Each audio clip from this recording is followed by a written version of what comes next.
Bismillahirrahmanirrahim. Assalamualaikum warahmatullahi wabarakatuh. Selamat datang di Kim Channel, Kimia itu Mudah. Salam sehat, salam bahagia.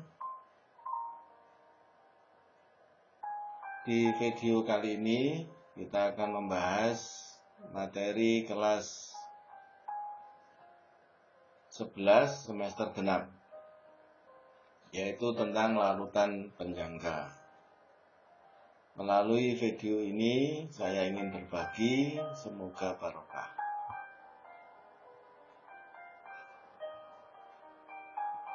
Larutan penyangga.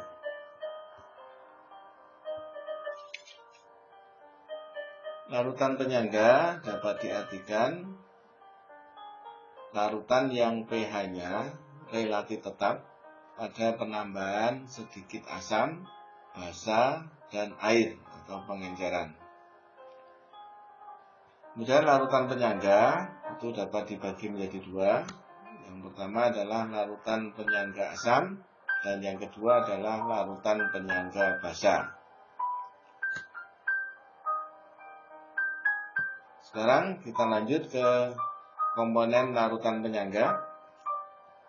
Larutan penyangga asam, larutan penyangga yang mengandung suatu asam lemah yang biasa disingkat dengan Ha dan basa konjugasinya atau ion amin. Larutan seperti itu dapat dibuat dengan berbagai cara. Ya, jadi ada dua cara. Yang pertama, mencampurkan asam lemah Ha dengan garamnya La. Garam La menghasilkan ion amin yang merupakan basa konjugasi dari asam Ha. Ya, nanti lebih jelasnya kita ambil contoh yang langsung berupa zatnya. Kemudian yang kedua, dapat juga dibuat dengan mencampurkan suatu asam lemah dengan suatu basa kuat, di mana asam lemah tersebut dicampur dalam jumlah yang berlebih. Jadi ada sisa dan campuran dari garam yang mengandung basa konjugasi dari asam lemah yang bersangkutan. Dari asam lemahnya nanti berlebih, ada sisa, dan basa kuatnya adalah habis bereaksi. Ini juga bisa menghasilkan larutan penyangga asam. Ya, jadi saya ulangi. Secara sederhana, larutan penyangga asam dapat dibuat dengan dua cara. Yang pertama adalah mencampur asam lemah dengan garamnya atau dengan basa konjugasinya. Dan yang kedua, dibuat dengan mencampur asam lemah berlebih dengan basa kuat habis bereaksi. Sekarang kita ambil contoh, misalnya larutan penyangga asam bisa dibuat dengan mencampur CH3COOH dengan CH3COONA. Ya, jadi CH3COOH adalah asam cuka atau asam asetat, merupakan asam lemah, dan garamnya CH3CONA ini nanti mengandung basa konjugasi, yaitu mengandung CH3COO-. Dan Na plusnya ini berasal dari basa kuat. Ya, jadi garamnya ini harus berasal dari asam lemah itu dan basa kuat. Kemudian yang kedua, yaitu dengan mencampur CH3COH berlebih, asam lemah berlebih, dengan NaOH, basa kuat, habis bereaksi. Sekarang kita lihat contoh perhitungannya. Jadi misalnya kalau kita mereaksikan CH3COH dengan NaOH, nanti akan menghasilkan CH3CONA dan H2O. Mula-mula misalkan CH3COH-nya 1 mol dan NaOH-nya 0,5 mol, maka nanti NaOH-nya ini akan habis bereaksi. CH3COH yang berhasil adalah 0,5 mol. Kenapa? Karena koefisiennya Anda perhatikan sama. CH3CONA yang terbentuk 0,5 dan H2O yang terbentuk juga 0,5. Kenapa ini sama? Sekali lagi karena koefisiennya sama. Kemudian pada saat ini sisanya berarti mula-mula dikurangi yang bereaksi. Untuk CH3COH masih ada sisa 0,5. NaOH-nya habis bereaksi. Kemudian pada akhir reaksi akan didapatkan CH3CONA 0,5 dan H2O 0,5. Itu ya. Dan nanti dalam perhitungan ini sama dengan yang tadi, yang A, bahwa pada akhir reaksi terdapat asam lemah dengan garamnya atau dengan basa konjugasinya, sehingga terbentuk penyangga asam. Ya, larutan penyangga punya nama lain, buffer. Ada yang mengatakan larutan penahan, bisa juga dikatakan larutan dapar. Ya. Oke, kita lanjut sekarang ke larutan penyangga basa. Hampir sama dengan yang tadi, tapi ini penyangga basa. Larutan penyangga basa mengandung suatu basa lemah, BOH, dan asam konjugasinya, B+. Larutan penyangga basa dapat dibuat dengan cara yang serupa dengan pembuatan larutan penyangga asam. Ya, secara singkat saya katakan bahwa larutan penyangga basa ini dapat dibuat dengan mencampurkan basa lemah dengan garamnya atau basa lemah dengan asam konjugasinya. Yang kedua, dengan cara mencampur basa lemah berlebih dengan asam kuat yang habis bereaksi. Ya, bisa dipahami ya. Oke, kita lanjut. Sekarang contohnya ini, misalkan kita mencampur antara NH4OH, amonium hidroksida yang merupakan basa lemah, dengan NH4 2 kali SO4, amonium sulfat yang merupakan garamnya. Jadi garamnya di sini berasal dari basa lemah itu dan asamnya harus asam kuat. Sehingga nanti ini NH4 2 kali SO4 kalau kita ionkan menghasilkan 2 NH4 plus dan SO4 2 min. Jadi ada asam konjugasinya yaitu NH4 plus. Sehingga dapat terbentuk penyangga atau buffer basa. Kemudian cara yang kedua, dengan mencampurkan basa lemah berlebih dengan asam kuat habis bereaksi. Ini uraiannya seperti yang tadi. Kita perhatikan di ini. 2 NH4OH bereaksi dengan H2SO4 menghasilkan NH4 2 kali SO4 dan 2H2O. Kalau misalkan NH4OH-nya 2 mol, mula-mula 2SO4-nya adalah 0,5 mol, maka pada saat reaksi H2SO4-nya habis, NH4OH yang bereaksi adalah 1. Kenapa 1? Ini koefisiennya 2. Jadi 2 kalinya 2SO4 yang bereaksi. Kemudian NH4 2 kali SO4 0,5, koefisiennya sama dengan 2SO4, dan 2O-nya 1, koefisiennya sama dengan NH4OH. Kemudian sisanya pada akhir reaksi NH4OH masih tersisa 1 mol dan terbentuk garamnya 0,5 mol atau asam konjugasinya 0,5 mol. Karena 2O-nya 1 mol. Itu ya. Nah, kemudian bisa dipahami dengan baik. Nanti kalau masih ragu-ragu, belum paham, bisa ditulis di kolom komentar. Sekarang cara kerja larutan penyangga. Larutan penyangga asam. Ini contohnya misalkan larutan penyangga yang mengandung CH3COH dan CH3COO- yang mengandung asam lemah dengan basa konjugasinya. CH3COH ini akan terionisasi sebagian menghasilkan CH3COO- dan H+. Pada penambahan asam, ion H+ yang ditambahkan akan bereaksi dengan ion CH3COO- membentuk molekul CH3COH. Ini ya, jadi pada penambahan asam akan terbentuk CH3COH. Menyebabkan larutan penyangga itu pH-nya relatif tetap, ya.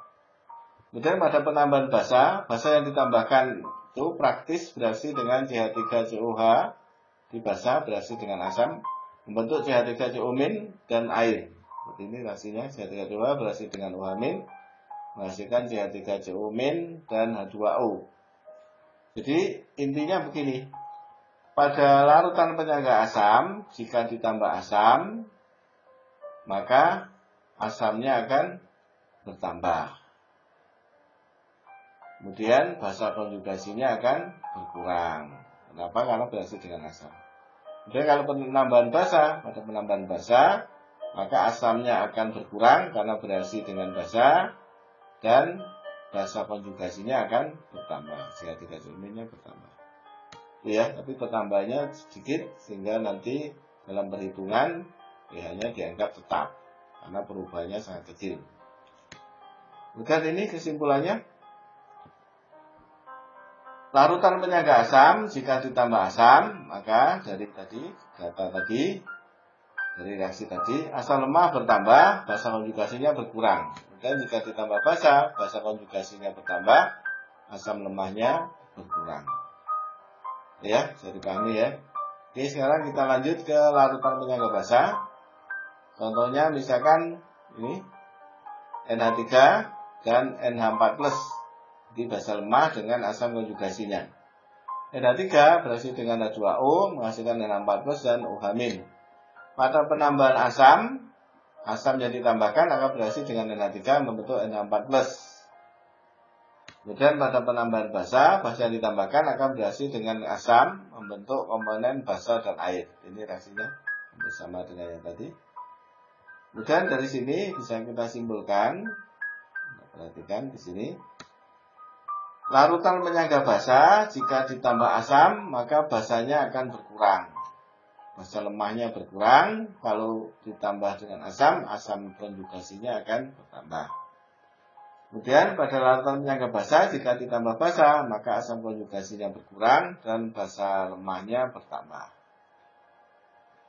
Oke, bisa dipahami ya. Terus kita lanjut ke fungsi larutan penyangga. Cairan tubuh, baik cairan intrasel maupun cairan luar sel atau ekstrasel, merupakan larutan penyangga. Sistem penyangga yang utama dalam cairan intrasel adalah pasangan dihidrogen fosfat dan monohidrogen fosfat, yaitu H2PO4- dengan HPO4 2-. Ya, itu dalam intrasel. Sistem ini bereaksi dengan asam dan basa sebagai berikut. HPO4 2- bereaksi dengan H+ menghasilkan H2PO4-. Kemudian yang H2PO4- selanjutnya bereaksi dengan OH- menghasilkan HPO4 2- dan H2O.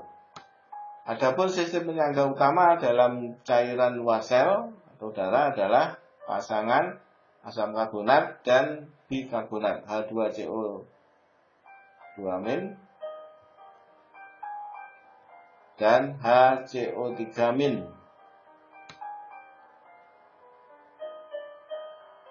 Sistem ini bereaksi dengan asam dan basa sebagai berikut.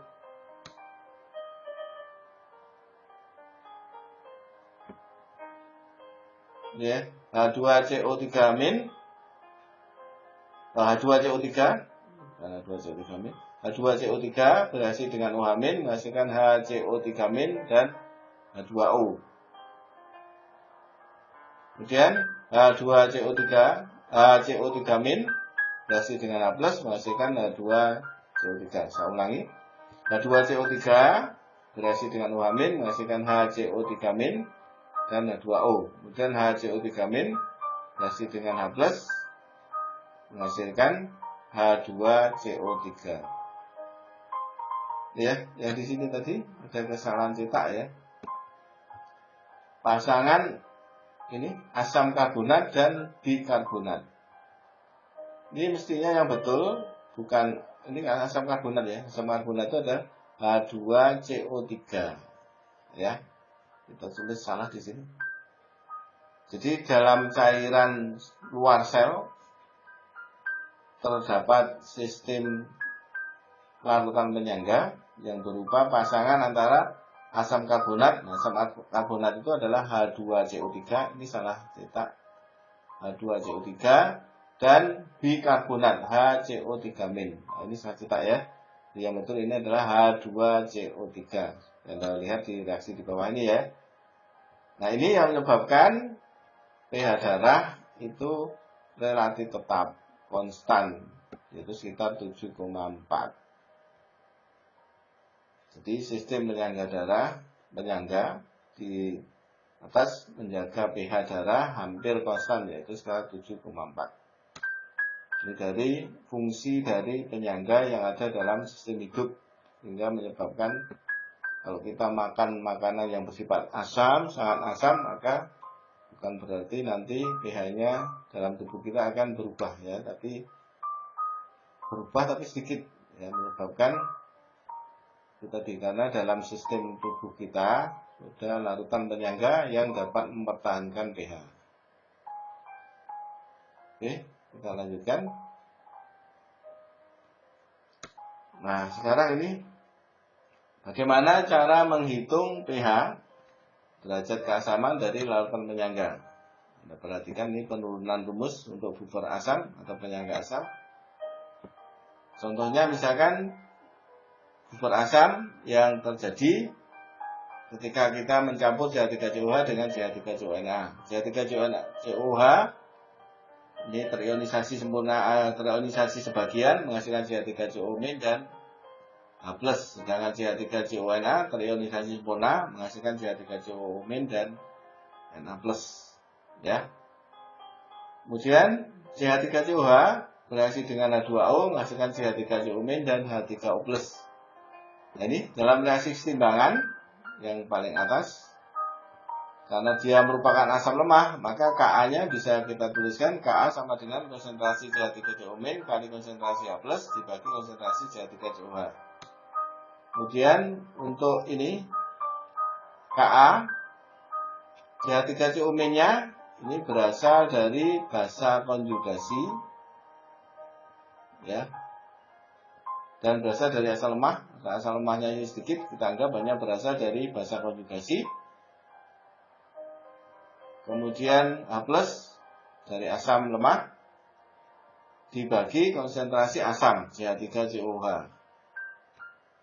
Maka Ka akan sama dengan ini mol basa konjugasi dibagi volume, karena konsentrasi ya, berarti satuannya molar. Kemudian dikali konsentrasi H+ dibagi ini mol dari asam dibagi volumenya, sehingga menghasilkan konsentrasi.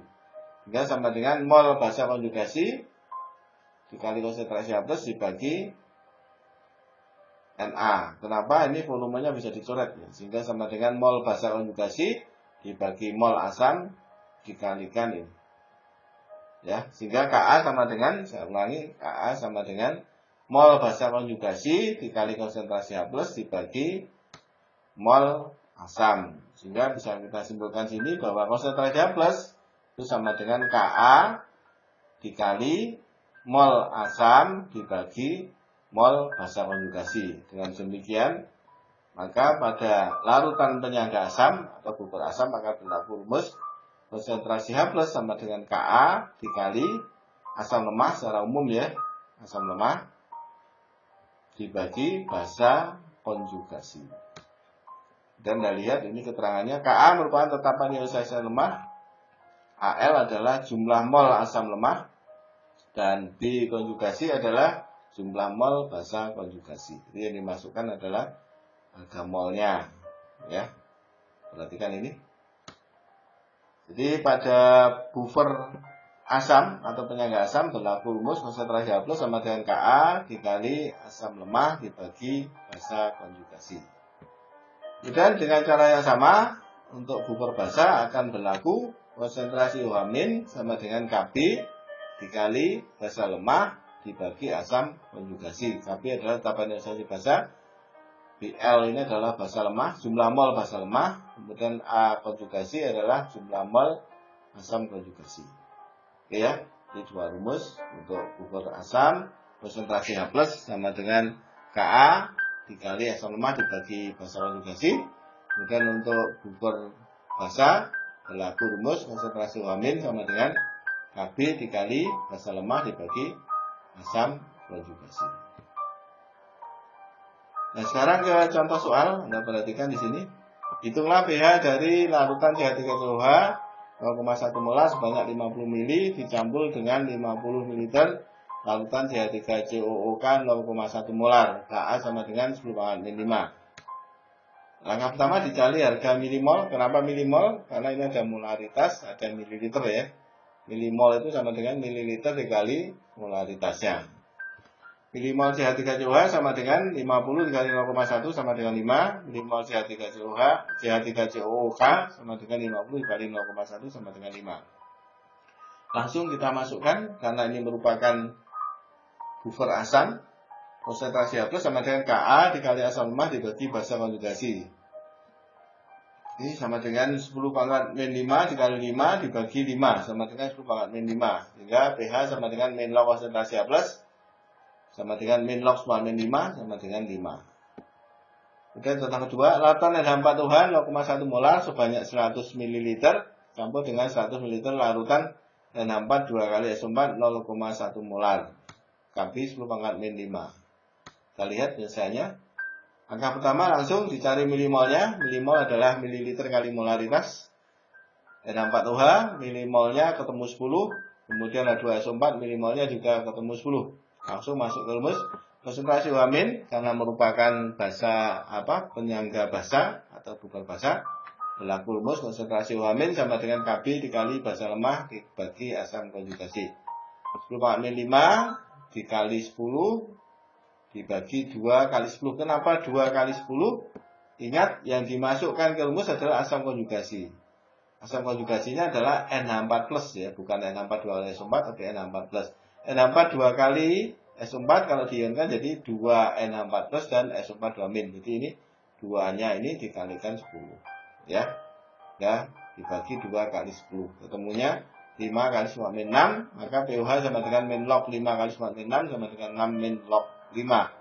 Sehingga pH sama dengan PKW min pOH sama dengan 14 dikurangi 6 min log 5 sama dengan 8 plus log 5. Kemudian contoh ketiga, sebanyak 100 ml larutan H2S 0,3 molar dicampur dengan 100 ml larutan NaOH 0,1 molar. Ka sama dengan 10⁻5. Dan cara jawabnya didahului dengan menghitung milimol, ya. Milimol H2S sama dengan 100 kali 0,3 sama dengan 30. Kemudian milimol NaOH sama dengan 100 dikali 0,1 sama dengan 10. Oke, kita lanjut. Ini kita buatkan reaksinya. Ini yang dicampur antara asam lemah dengan basa kuat, ya. Kita harus tetap ingat asam kuat yang mana, basa kuat yang mana harus hafal. H2S berhasil dengan 2 NaOH menghasilkan Na2S dan 2 H2O. Jadi dari milimol tadi, mula-mula H2S-nya 30, NaOH-nya 10, kemudian yang habis adalah NaOH 10, H2S-nya yang berhasil 5, ini ya, hasilnya 1, ini 2. Di 5 ini adalah 1/2 dikali 10 gitu ya. Oke, kemudian pada akhir reaksi masih terdapat sisa H2S 25 mol dan Na2S-nya adalah 5 mol.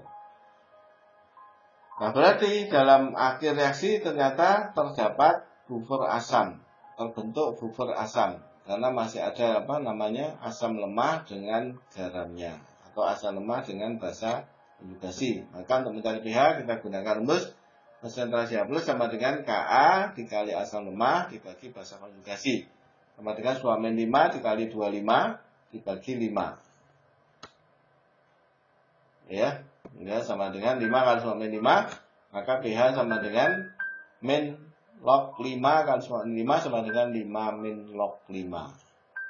Oke, sebelum kita akhiri, saya ulangi lagi bahwa jika kita mencampur dalam soal yang dicampur adalah asam lemah dengan garamnya, maka langsung terbentuk buffer. Tidak usah dibuatkan tabel reaksi. Dan juga kalau kita mencampur basa lemah dengan garamnya, maka langsung terbentuk buffer basa. Tidak usah dibuatkan reaksi. Yang perlu dibuatkan tabel reaksi jika yang kita reaksikan adalah asam lemah dengan basa kuat atau basa lemah dengan asam kuat. Ya, kita analisa apakah terbentuk buffer atau tidak. Oke ya, untuk hari ini hanya ini yang bisa saya sampaikan. Terima kasih atas segala perhatian. Mohon maaf atas segala kekurangan. Salam sehat, salam bahagia. Wassalamualaikum warahmatullahi wabarakatuh.